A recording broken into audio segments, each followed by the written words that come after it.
this isn't just a scar on the Earth's surface. This is where the battery in your smartphone begins.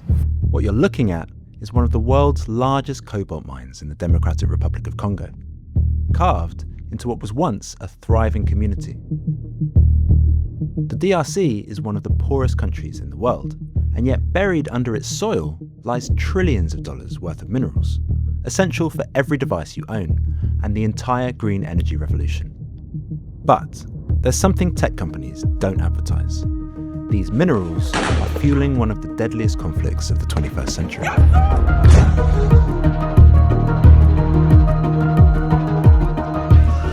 So how is our demand for new technology driving destruction in the DRC?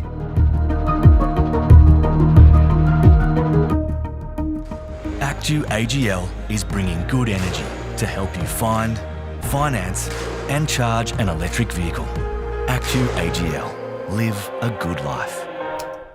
Wow, so buy an electric car and you can live a good life. And it's a strong selling point, buy an electric car, live green, help the planet. But I know there's more to this technology than meets the eye.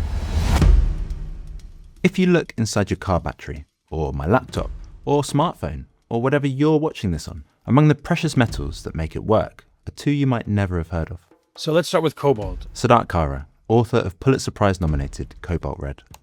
Cobalt is a crucial component to most every rechargeable battery manufactured in the world today. So that means it's found in almost every smartphone, tablet, laptop, electric rechargeable toothbrush, scooter, e-bike, and crucially electric vehicles. Now, coltan is an ore, and it is an ore that you find a metal called tantalum. Tantalum is used in the manufacture of capacitors in, again, almost every rechargeable anything that you can find in the world today. So these are in huge demand. But the thing is, more than half of these metals are found in the Democratic Republic of the Congo. More than half. More specifically, 70% of the world's coltan and 60% of its cobalt come from two regions of the DRC. Coltan is mined in the east of the DRC, near the border with Rwanda, and cobalt in the south. And their untapped deposits are estimated to be worth around $24 trillion.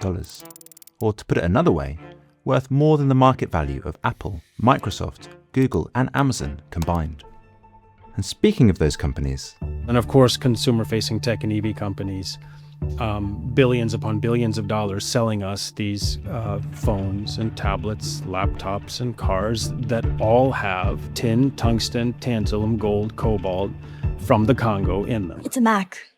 The battery lasts all day. Here's the important thing though. When you bought your phone, or I bought mine, or whoever's listening to us right now, we didn't think to ourselves, okay, now when I plug in tonight, 3 children in the Congo are gonna have shattered spines or be killed. That toxic relationship with Africa, that violent relationship with Africa has been forced on us. And the reason Siddharth is saying that is to do with the way these minerals are being extracted. The underbelly of that supposed formal mining sector is this informal economy in which hundreds of thousands of some of the poorest people in the world grind out this miserable, hazardous, back-breaking, bone-shattering existence, scrounging cobalt out of the ground for $1 or $2 a day. I was looking at a map of DRC, and I wonder if I can share it with you, actually. That's right near Kolwezi, and that's ground zero for cobalt mining. And it used to be a verdant town, and it's just been swallowed up. When you especially look at time-lapse images, you just see this destruction and obliteration of the environment, and you see people displaced. They used to live where that giant pit is, and they dump all the toxic effluents into the nearby closest river or just into the dirt and the earth. So everything's contaminated, everything's polluted. And that's the bottom of the EV revolution. So, cobalt mining isn't just destroying the environment and polluting a major city, it's devastating thousands of lives. But what about another crucial mineral from DRC? Coltan, also known as tantalum. Now, tantalum, which again comes from the ore coltan, is a little bit different. This is in the war-torn eastern part of the Congo around the Kivus. And here you don't really have much by way of big major mining companies because it is a very dangerous and has been a very dangerous part of Central Africa going back to the Rwandan Genocide. The Rwandan Genocide. What does that have to do with minerals in the DRC?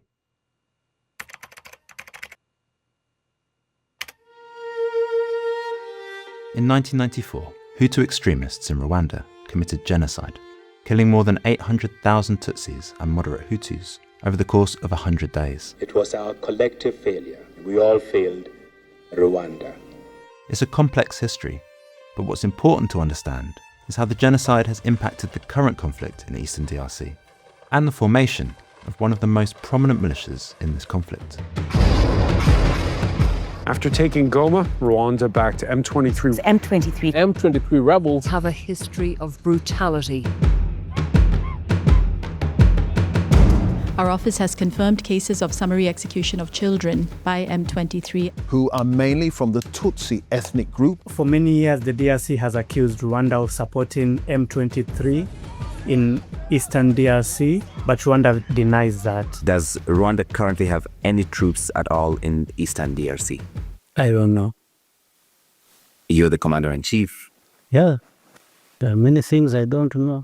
The US, the UN, and other countries have all accused Rwanda of backing M23, which they've denied. For the militias, such as M23, claiming territory in this conflict now means controlling mines, and controlling mines means access to a greater source of funds. Last year, M23 took control of Rubaya, which is a key mining town for Coltan. And through that, the rebels make £600,000 monthly in taxes on production and trade of that mineral. £600,000. But the real question here, which gets to the heart of this story, is who are they selling it to? What's crucial here is Congo has about 80% of the world's reserves of coltan, yet neighboring Rwanda is the world's largest exporter of coltan, with de minimis reserves. De minimis reserves. So basically none to speak of. That doesn't exactly add up. But none of this evidence has deterred Western powers from courting the Rwandan government. In 2024, the EU signed a memorandum of understanding with Rwanda on sustainable raw material value chains.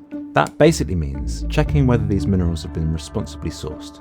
But as Sadat pointed out, Rwanda sells much more coltan than it actually mines. This suggests that the EU's new agreement could actually be helping minerals smuggled from the DRC to reach European markets.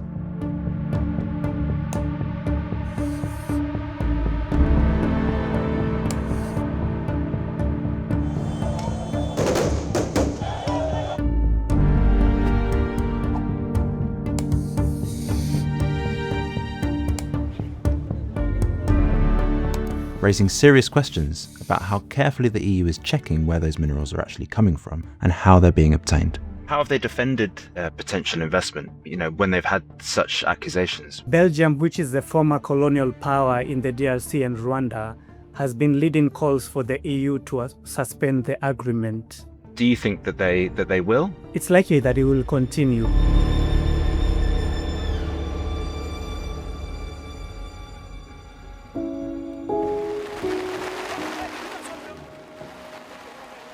What Carlos and Sadat have told me is an uncomfortable truth to hear. That our growing demand for new technology is helping to fund a conflict which has killed thousands and forced 3 million to flee their home. It's a reality that's being hidden from us as consumers.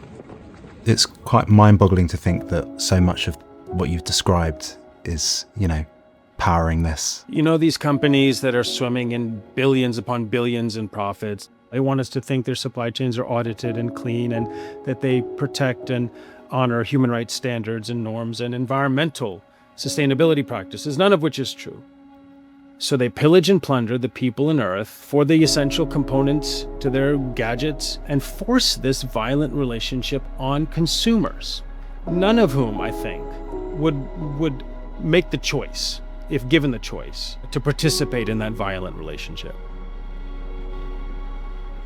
We're trying something a little bit different with these deeper dives into complex issues.